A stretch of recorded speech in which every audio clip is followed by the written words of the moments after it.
Getting married for the first time after 40? That's unbelievable. A woman rushing to get married at that age is still considered a late bloomer, no matter what. Seriously, it's just embarrassing. I mean, it'd be somewhat acceptable if it were a shotgun wedding, but getting married after 40 without even being pregnant. When living with my in-laws, my sister-in-law suddenly returned home after getting divorced. Sister-in-law, who initiated the divorce, bragged about being on the winning side. She was adamant that her ex-husband was useless and deserved to be dumped. Now back home, my sister-in-law does nothing but laze around, receiving an allowance from our mother-in-law for her nightlife.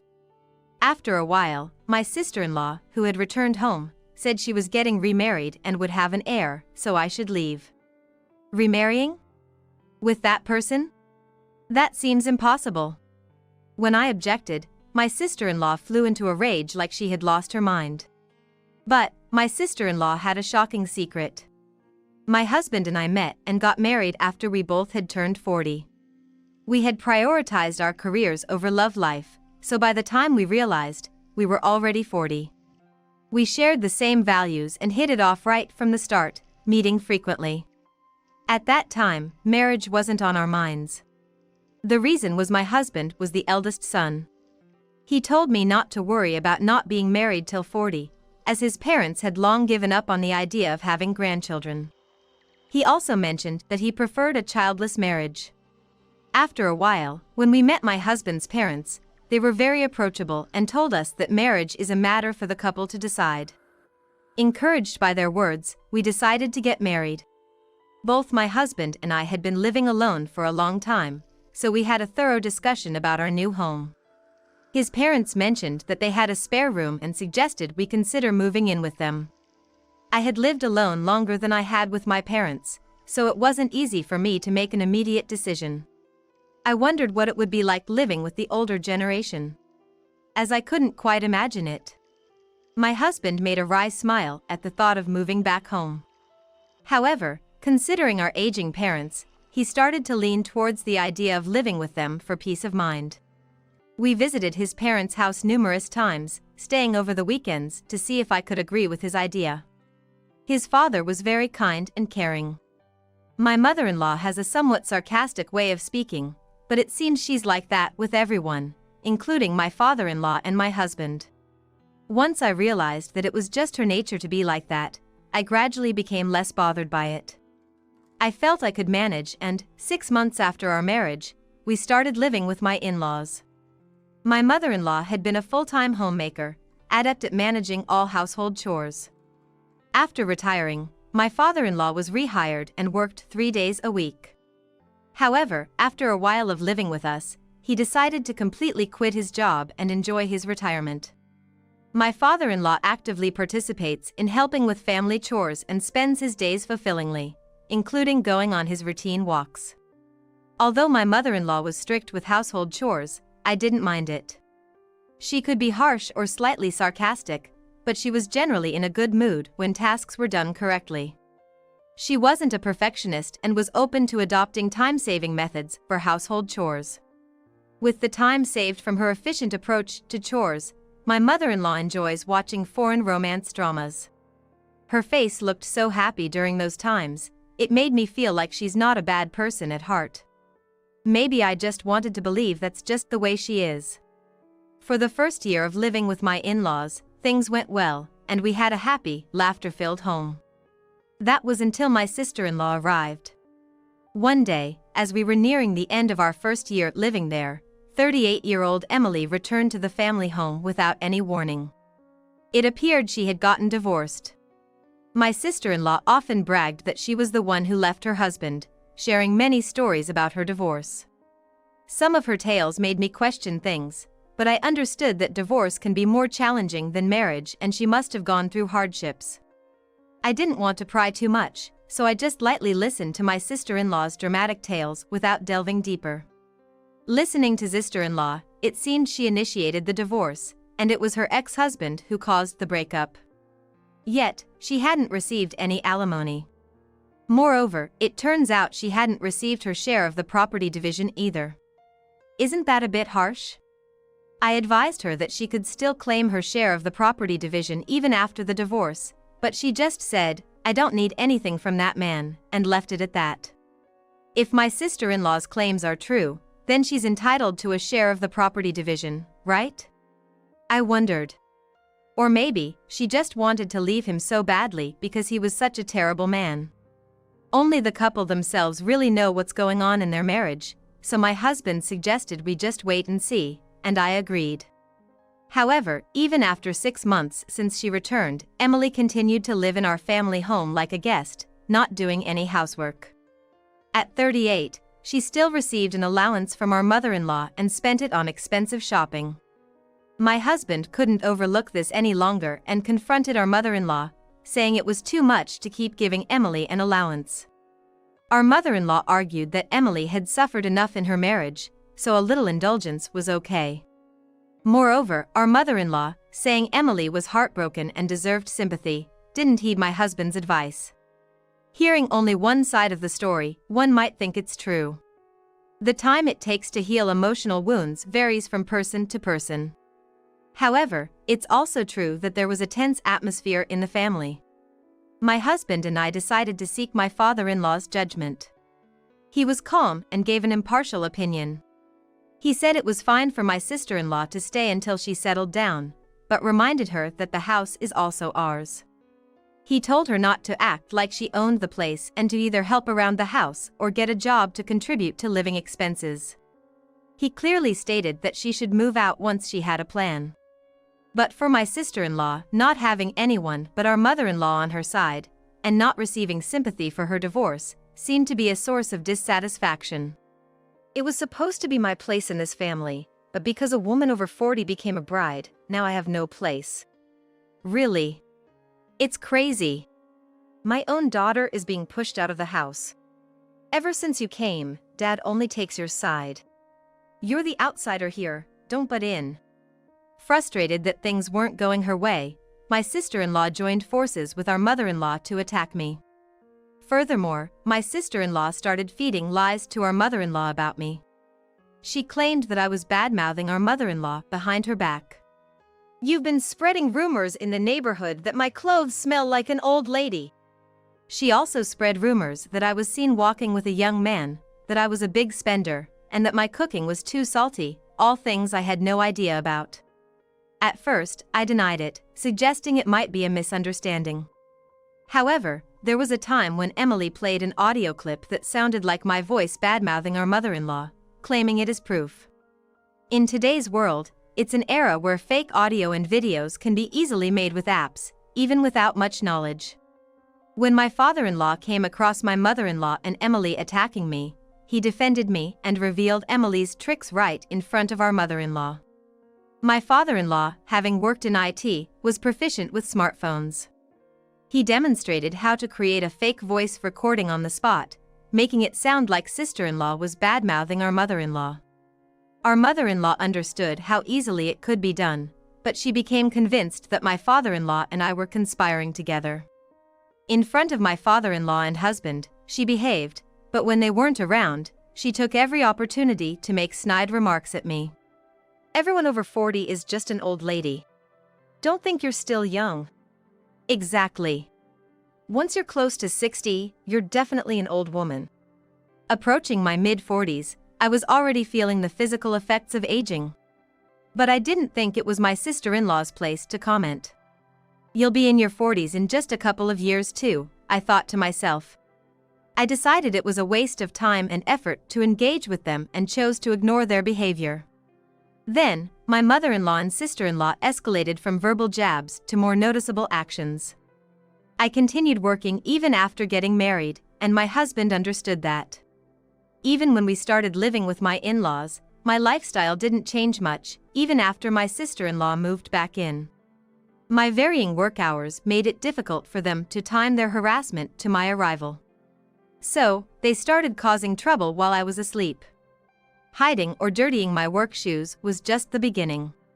My father-in-law is the earliest riser in the morning. He sometimes goes for walks in the early morning, and our mother-in-law prepares breakfast according to his schedule. My husband and father-in-law ate breakfast at the same time, while I would eat once they were finished. The reason for the time difference is that my father-in-law and husband prefer scrambled eggs, while my mother-in-law, sister-in-law, and I prefer fried eggs. After my father-in-law and husband finished and left the table, I would be served weak coffee that barely had any color or taste. They've been harassing me in various ways, like tampering with only my portion of the food to make it taste odd. But I ate everything without showing any reaction on my face. This was because they weren't doing anything that could cause poisoning. The harassment from my mother-in-law and Emily was focused in the mornings, and I was too busy to point out every incident. Besides, I didn't want to worry my father-in-law, who always treated me kindly, especially since the time when it was just the three of us was limited. I thought once my sister-in-law moved out, our mother-in-law would change her attitude. However, an incident occurred that pushed my patience to its limit. This happened on a day when both my father-in-law and husband were out, and I had a day off from work. My sister-in-law and our mother-in-law seized the opportunity to verbally attack me. All work, work. You act like a career woman, but aren't you really just a cleaning lady at the office? Those times when you're called in, that's just to point out mistakes in your work or to give you warnings, right? It's because women like you try to compete with men in the workforce. That's why you end up rushing to get married at 40. Think about how inconvenient it is for the family taking in a bride over 40. My mother-in-law accused me of approaching my husband just for his income and deceiving him. She claimed that my parents raised me poorly, which is why I turned out to be a woman who mistakenly thinks she's competent at work. What's important for a woman is to be charming and loved by men, sister-in-law and our mother-in-law proudly asserted.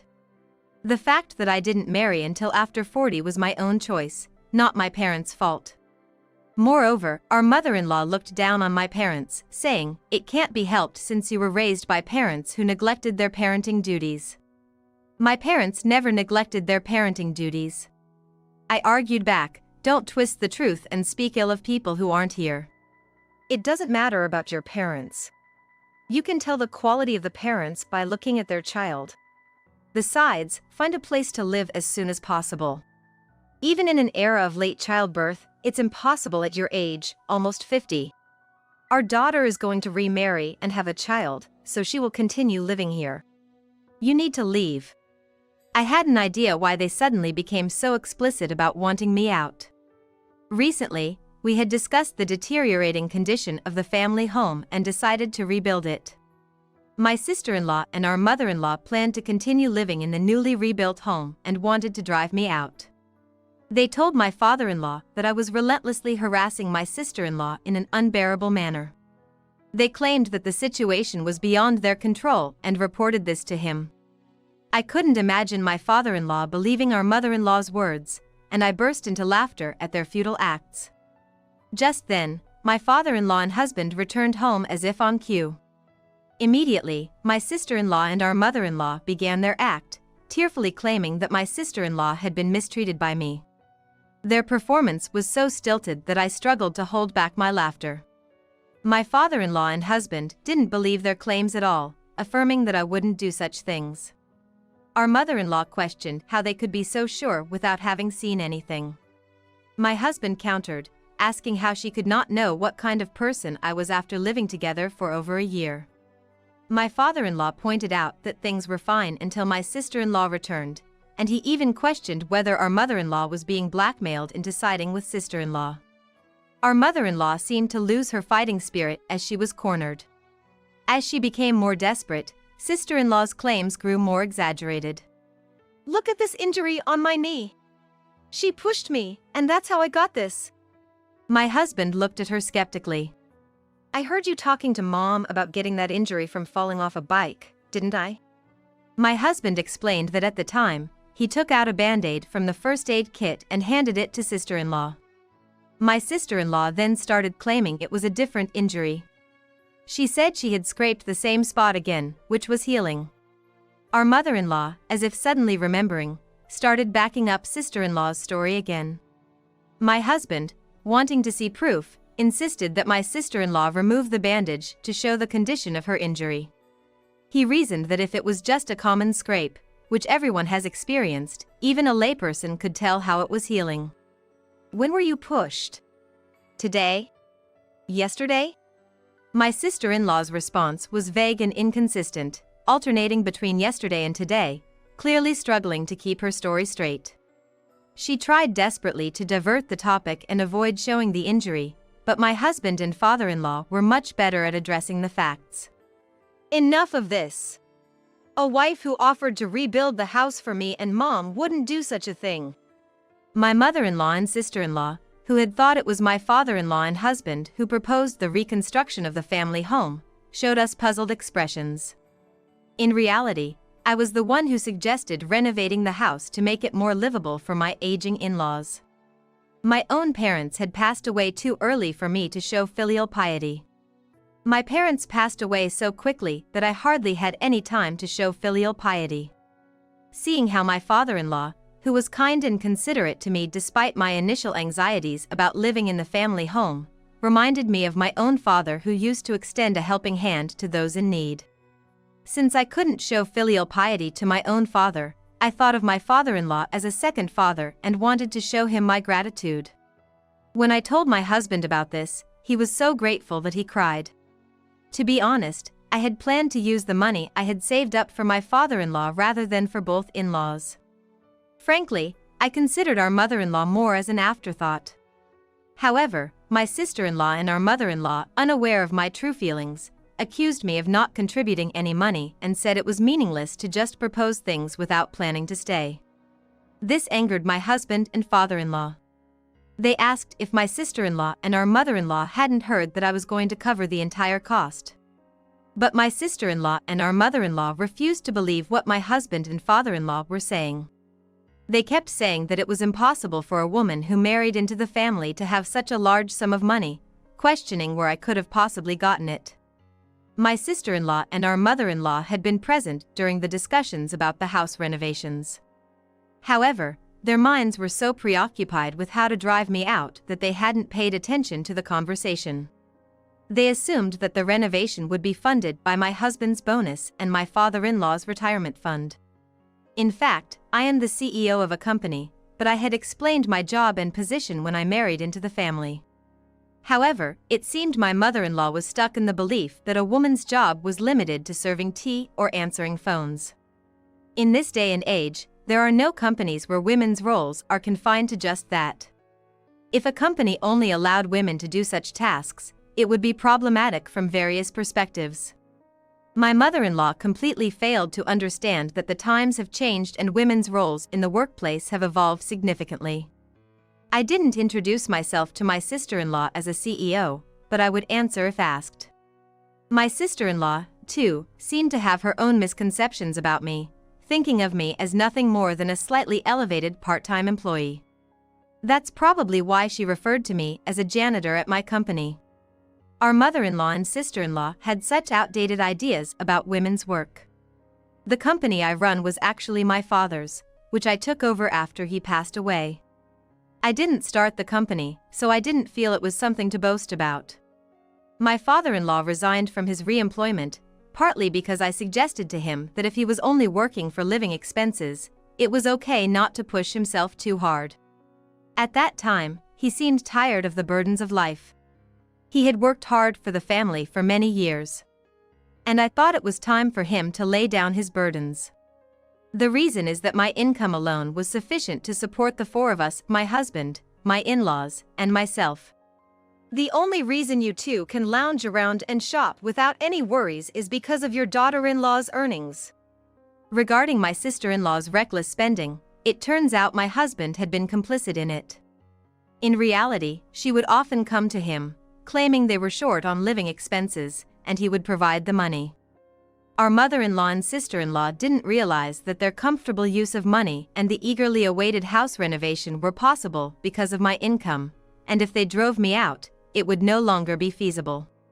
Once they understood this, they quickly changed their behavior, becoming overly sweet and trying to ingratiate themselves with me. So, if you want me to leave, I will, but just so you know, the pillars in this house seem to be in pretty bad shape. The roof might even cave in, I said, knocking on a pillar, which emitted a creaking sound, causing my sister-in-law to scream. Our mother-in-law clung to me desperately, pleading not to damage the house. Afterwards, my mother-in-law and sister-in-law communicated with each other through eye contact and then apologized to me. Though it didn't seem sincere. It appeared more like a tactical move to simply bow their heads and quell their hostility towards me. Probably biding their time until the house was rebuilt to try and drive me out. I was astounded by their transparent behavior. Our mother-in-law and sister-in-law started making excuses on their own, even though I hadn't said anything. "I said you should leave. It was all a misunderstanding on my part. My daughter has always been a bit scatterbrained." "Exactly. This injury is from falling off my bike. The part about being pushed. I just finished watching a drama with such a scene and got it all mixed up." Basically, our mother-in-law was completely fooled by sister-in-law's misunderstanding. My sister-in-law herself was blurring the lines between reality and fiction. "But you both have been saying various things all along, haven't you?" I said, taking out my phone and playing recordings of their many insults. In fact, anticipating something like this might happen, I had been recording their verbal abuse on my phone. These recordings were not fake. By chance, I had also captured on video a recent conversation where my sister-in-law talked about remarrying and having an heir. My husband had suspected that either sister-in-law or our mother-in-law might become assertive due to the house renovation. Hoping to capture something useful, he had discreetly installed a hidden camera near the kitchen where the three of us often were. By comparing my audio recordings and the footage, which were clearly not fabricated, my father-in-law erupted in anger. My husband, realizing the extent of their behavior, expressed his disappointment and embarrassment at being related by blood to our mother-in-law and sister-in-law. He and my father-in-law had noticed the harassment towards me and had warned them behind my back. However, our mother-in-law and sister-in-law kept making excuses and showed no signs of genuine remorse. But now, with undeniable evidence, there was no escaping the truth. My husband decided that he could no longer allow me to live with our mother-in-law and sister-in-law. He said we would leave. And my father-in-law agreed that it was the best course of action. I was surprised and touched by their concern and firm decision to protect me. Our mother-in-law then clung to my husband, pleading if he was going to abandon his aging mother. Sister-in-law started making excuses, saying her meanness was just her way of showing affection in reverse. So they begged us not to leave and asked us to continue living in the house. My father-in-law then confirmed with our mother-in-law and sister-in-law, asking if they were okay with us, the couple, continuing to live in this house. Both of them nodded emphatically, confirming that it was indeed what they wanted. Then, my father-in-law and husband pressed our mother-in-law and sister-in-law to leave the house. "It's impossible for my wife to live with you two. If you want us to stay, then it's only fair that you two leave. You wanted us to stay and not to leave, right? So, we will grant your wish by making you two leave." Confronted with being on the receiving end of their own words, our mother-in-law and sister-in-law clung to my husband and father-in-law. My father-in-law, fed up, shrugged off our mother-in-law's clinging arm and pushed her away. My father-in-law even told my mother-in-law to sign the divorce papers before leaving. Our mother-in-law, feeling cornered, turned to me, begging for help. My sister-in-law also implored me to convince my husband and father-in-law. The house renovation was for my father-in-law's benefit, not for you guys. I thought my mother-in-law might consider it a secondary matter, but instead of stopping my sister-in-law's rampage, she joined in showing hostility towards me. Living together under strain with people you dislike only leads to feeling miserable, right? I prefer living without the presence of people I dislike, rather than forcing myself to endure their company, I added, rejecting the requests of my mother-in-law and sister-in-law. They were forced to choose between living alone in an old house that might collapse soon or finding a new place to live together, just the two of them. With no funds for rebuilding the house, they had no choice but to leave. My mother-in-law thought that even after a divorce, she would receive alimony and a share of the property, along with a small pension. She assumed my sister-in-law would also work, so they wouldn't struggle to live. Later, they would learn how naive this thought was. There were times when I was alone with my mother-in-law and sister-in-law, away from the eyes of my father-in-law and husband. Each time, they threatened me, asking if I knew what would happen if I forced them out. Eventually, fed up with their threats, I retaliated, saying that whether I did something or not, the situation wouldn't change. At that point, my mother-in-law, in frustration, threw a raw egg at me. The egg hit my head and broke, causing me to be drenched in raw egg from head to toe. As soon as I looked away from her, she tried to attack me.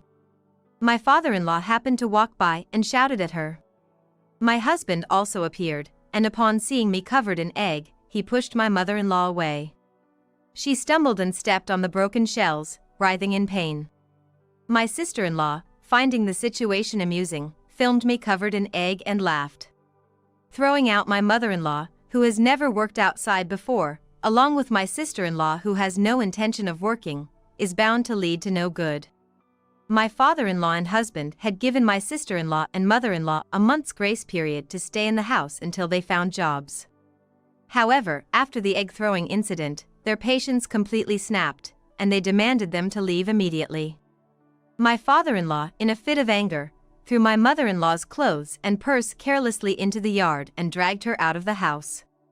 My husband hurled my sister-in-law's luggage out of the second-floor window, along with her suitcase. Despite my sister-in-law tearfully begging me to do something as she clung to the veranda, I firmly closed the storm shutters after saying, "Take care." There's no obligation to listen to the pleas of a sister-in-law who only cozies up when it's convenient and quickly shows hostility again. But then, I remembered something I had forgotten to tell my sister-in-law. As I opened the window slightly, she, thinking she might be forgiven, smiled. "Oh, by the way, I almost forgot to tell you, you've got an alimony claim coming from your ex-husband and your affair partner's wife." My sister-in-law's face instantly turned pale. I had my suspicions about her divorce, so I consulted with my husband and had a detective agency investigate the reasons for it. Turns out, my sister-in-law had an affair even though she knew the man was married, and she was afraid of her ex-husband finding out. If you're scared of getting caught, you shouldn't have had an affair in the first place, I thought. Panicked, my sister-in-law concocted a different reason and proposed divorce to her husband herself. The money she got from my mother-in-law for her so-called outings was actually for her affair escapades. Thinking she had to escape before getting caught, she told her ex-husband she wanted a divorce immediately, not bothering with property division or any other complicated matters. Afterwards, my sister-in-law's ex-husband, puzzled by the unnatural divorce, hired a detective agency to conduct a background investigation. It was there that the fact of my sister-in-law's affair was discovered. At the same time, the mistress's wife, suspicious of her husband's inexplicable behavior, had also hired a detective agency. Coincidentally, it was the same agency I had hired. As a result, I asked them to unleash their anger on my sister-in-law without holding back. As for the reason for my sister-in-law's divorce, she claimed it was because our father-in-law needed home care and begged her to return home. However, her ex-husband was willing to help with the caregiving. My sister-in-law made up a story that our father-in-law didn't want a man's help and insisted on divorce. She should not have arbitrarily set up our father-in-law as needing care. I despise people who use unfortunate settings of family members to escape their responsibilities. After being kicked out of our family home, my mother-in-law and sister-in-law temporarily moved in with my mother-in-law's niece.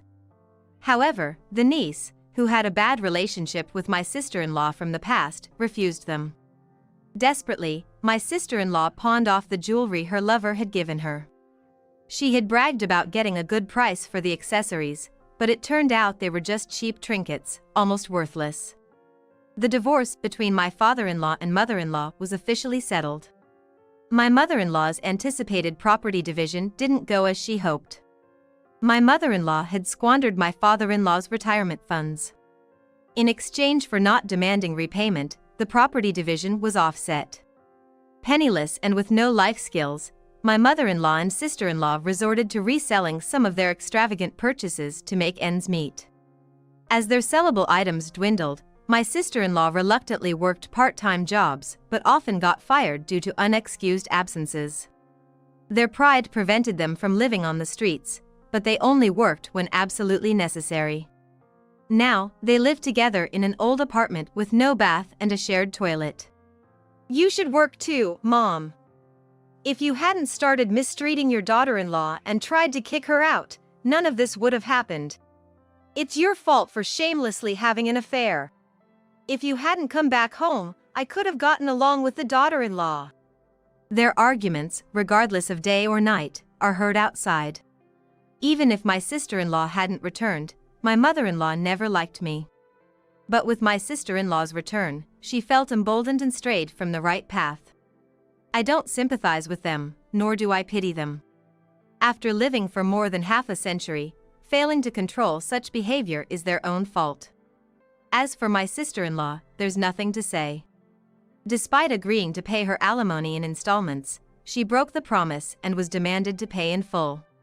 She borrowed money from dangerous people and is now targeted by them. Despite their hardships, they have not grown. I expect them to continue struggling at the bottom due to their naive mindset. The renovation of our family home went smoothly. The old house had its charm, but the newly renovated modern exterior isn't bad either. We made the entire first floor barrier-free. My father-in-law, not wanting to be a burden, combats aging by going to the gym. He looks younger, and my husband, not to be outdone, has made weekend walks a routine. We are enjoying our fulfilling days.